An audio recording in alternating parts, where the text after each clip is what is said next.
Hi there, welcome back to my channel. I'm Leanne. Today I want to talk about the reticular activating system. So I was looking at a video and somebody was giving an example of how it actually affects how we manifest. Now, many of you might be thinking or have thought about, how does it even work? Why does it work? Is there any science behind it? And so I kind of went down that rabbit hole and I started doing some more investigating on the reticular activating system. Let's call it the RAS, it's quicker. So anyways, I'm going to read something that I found online that will kind of explain it, and then I'm going to put it in my own terms and give some examples of how I feel that this works. So it says here, the reticular activating system is responsible for sensation, consciousness, attention, and the sleep-wake cycle. So it transmits the sensory messages to different areas of the cerebral cortex through the thalamus. So how you engage the RAS system, it's by using positive affirmations, visualizing, goal setting. I've also read that exercising can help, being out in the sun, all these feel-good type of things will actually activate it. Now, by programming the mind towards specific goals, CEOs actually can filter out unwanted inputs and focus on the tasks that matter the most. The RAS helps you see what you want to see, and in doing so, it actually influences your actions. So I was reading that the RAS is actually in the brain stem, and I'm going to read another part because I want to make sure that I get everything right, exactly how I'm trying to explain it, and then go through again how I see things and feel, and how it totally makes sense now. Because I've always said, a lot of people might not understand it, sometimes I don't understand it, and there actually is science behind it, and I'm so happy that I found this information. Okay, so our brains, I found this on a website. So our brains are incredibly complex, of course. We sift through billions of bits of data at any given time. So the RAS system helps with that. It helps to organize the information. The RAS is the reason when you learn a new word, then you start hearing it everywhere. It's why you can tune out a crowd full of talking people, yet immediately snap to attention when someone says your name or something that at least sounds like it. Okay, so your RAS takes what you focus on and creates a filter for it. It then sifts through the data and presents only the pieces that are important to you. So all of this happens without you noticing, right? Of course, and it programs itself to work in your favor without you actively doing anything. So in the same way, the RAS seeks information and validates your beliefs. It filters the world through the perimeters you give it, and your beliefs shape those perimeters. If you think you are bad at giving speeches, you probably will be. If you believe you work efficiently, you most likely do. So how the person was talking about it yesterday, which prompted me to make this video today. They were saying how, have you ever noticed, if you're you're thinking about a car, all of a sudden you're seeing cars out there. I remember when I was pregnant, all of a sudden pregnant women were everywhere, and I thought, was this just the month for everybody to get pregnant? It was just kind of crazy. My boyfriend a lot of times says to me, it's so weird. I'll be thinking about a friend, all of a sudden they call me up, or I'm thinking about something and then somebody will mention that thing. Well, this is it. So if the reticular activating system actually filters out things and just, kind of allows in the things that are important to us, then of course when we're focusing on something, it's going to show up. It's going to manifest out there, right? So that's why manifesting techniques do actually work. Some people, you don't have to do techniques, but I feel that they really do work. For those of you who may be having a hard time, just declaring your I am, some people can get into it easy. They can just say, you know what, I always get what I want. That's it. Things are going to work out for me. And it really does.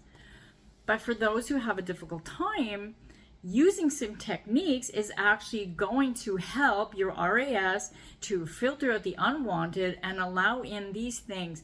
And now how I feel that it's going to, or why it works, I mean, it's self-explanatory from what I read, but you know, I was talking about it yesterday to my boyfriend. I'm like, you know, it makes sense, you know, like you're talking about something, or you're affirming something, or meditating on something, thinking about something.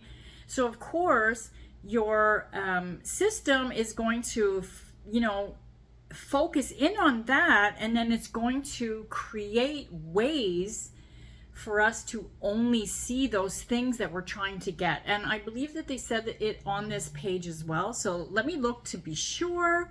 Okay, yes. So it's called setting your intent. And, you know, we talk about intentions. It basically means that if you focus hard on your goals, your RAS will reveal the people, information, and opportunities that will help you to achieve them, which is totally true, because I've noticed that, you know, if I want something and I really work towards it, I'm thinking about it, not desiring it in a way that I feel like I don't have it or that I desperately need it, but, you know, just kind of thinking about something nonchalantly. And you know, sometimes I do want something and I'm like, okay, I'm gonna put it out there. That's what my boyfriend says a lot too. Put it out there, like put it to the universe type of thing. Meaning, put your focus on it, think about it, you know, look for ways that you can achieve or get, receive, whatever it is that you want, these things that you actually desire. And so by repetition, like Sammy Ingram always talks about, she likes her affirming in repetition, which does work for many, many people. Some people may say it doesn't work. It could be that, you know, they're just stopping before it shows up. Maybe they really don't believe it, you know. It comes down to your deep assumptions, right? Like that's how you manifest. Whatever you truly believe will be in your reality, or believe who you are, that is what's going to manifest in your life, right? So if it's repetition works for you, then great, stick to it. Don't change things, you know, like too many times people might change it up and try something that, oh, this person has done that, let me go ahead and try it. But if whatever's working for you works, do it. If scripting works for you, if visualizing works for you, that's how Neville did it, you know, like visualizing. I like affirming. I like to visualize. I used to love to script. You know, I'll try different things, but mostly lately I'm just declaring it and just kind of how I explain it, like being in my power, you know, knowing that, yeah, I can have anything that I want, you know, and I kind of feel that feeling. It's just a knowing, you know, it's kind of like how you just, you know, you might have had this a lot of times, like you just knew that something was going to happen, whether it's good or bad, you know? Well, that's the thing. If you assume it, you feel it, it will kind of show up in your reality. Most of the time anyway, not always. Because if that was the case, if we're just thinking about it once, we'd all be in trouble.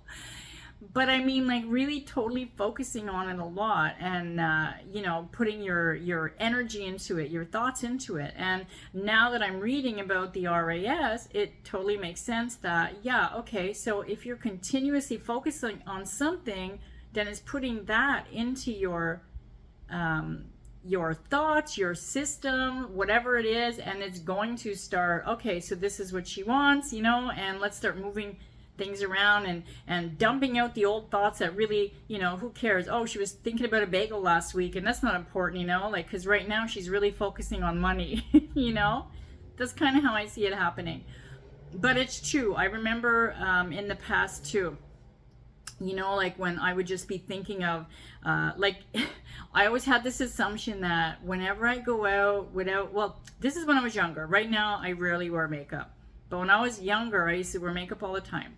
And I always used to say, man, every time I don't wear makeup and I'm going out and I look like how I feel, like I look like crap, I seem to see people that I don't want to see, like maybe a boy that I had a crush on, or, you know, friends that always look good and I don't want them to see me looking like that, you know. But that was just my assumption, you know, but it would always happen. Like always. I would always sit there and think, oh my God, why do I feel like as soon as I turn around the corner, I'm going to see David, and then all of a sudden, uh-oh, there he is, and me feeling like shit. But yeah, so it totally makes sense. And I think if you understand it in that scientific way more, then it makes sense for people who don't believe in it.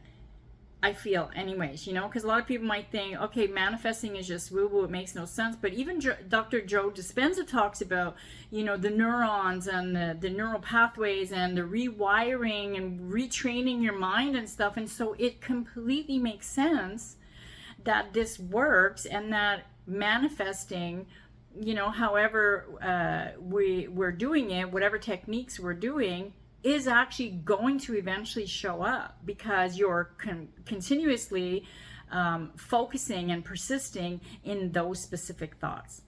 I hope this video made sense. I tried my best to get it out before I forgot. I was just so excited when I was reading up on this. Go down that rabbit hole, you know, do your own research on it.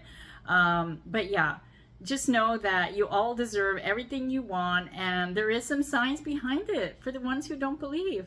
I love you all. Have yourself a beautiful day. I'll see you in the next video.